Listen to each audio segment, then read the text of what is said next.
Contos do Cangaço.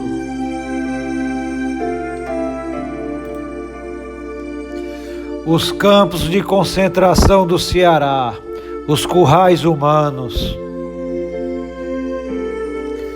Em 1877, houve uma grande seca no Ceará, que ocasionou a migração em massa de sertanejos para Fortaleza e se aglomeraram no centro da cidade. Para controlar esta massa de retirantes, o governo criou abarracamentos espalhados nos distritos do Ceará, para os sertanejos receberem assistência e não se concentrarem em Fortaleza, que eram barracas armadas embaixo de árvores, onde se aglomeraram multidões de retirantes em condições de indigência, em péssimas condições sanitárias, com muitas doenças, surto de piolhos e outros males e ociosidade. Em 1915, o Ceará foi assolado por outra grande seca, de grandes consequências maléficas, e para evitar que a capital cearense fosse novamente tomada por sertanejos retirantes, em busca de comida, trabalho e sobrevivência, e com o receio da proliferação e disseminação de doenças, saques e roubos, o governo do estado criou em Fortaleza um campo de concentração para os retirantes, o Campo do Alagadiço, distante do centro da cidade, atual bairro São Gerardo, que comportou mais de 8.000 pessoas, onde recebiam alimentos, roupas e auxílio médico, mas que também tinha péssimas condições sanitárias e muita proliferação de doenças, pragas e muitas mortes,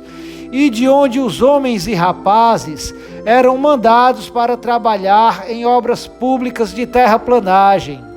Em 1916, este campo foi desfeito e as pessoas enviadas de volta ao sertão.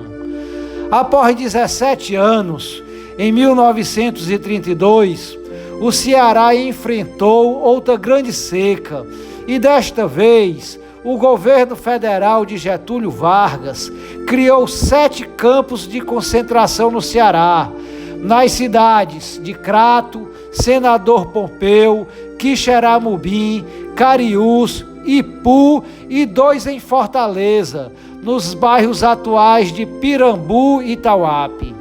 para novamente concentrar os sertanejos retirantes em lugares próprios e isolá-los como forma de controle e vigilância, para que não esmolassem pelas ruas das cidades e não disseminassem a pobreza, a doença e a mendicância.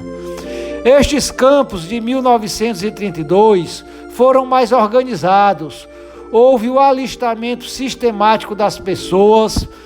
o encaminhamento para obras públicas, vacinação de tifo e disenteria, sem, contudo, deixar de ter os mesmos problemas de higienização e insalubridade, que acarretavam muitas mortes pelas endemias, inanições e outras causas. Estima-se a média de 90.000 pessoas passaram por estes campos de concentração, que foram desfeitos em 1933 com o retorno das chuvas.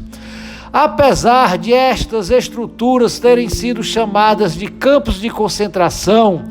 e apelidadas de currais humanos, elas não podem ser comparadas ou associadas aos campos de concentração nazistas que surgiram anos depois, durante a Segunda Guerra Mundial, que tiveram a finalidade de escravização e extermínios de pessoas, pois os campos do Ceará tinham a função de controle e abrigo da população sertaneja pobre, que fugia da miséria e da fome. E lá, apesar da superlotação, das dificuldades sanitárias, más acomodações e isolamento, receberam alimentos, roupas, auxílio médicos, trabalhos e foram encaminhadas de volta às suas casas quando dos retornos das chuvas.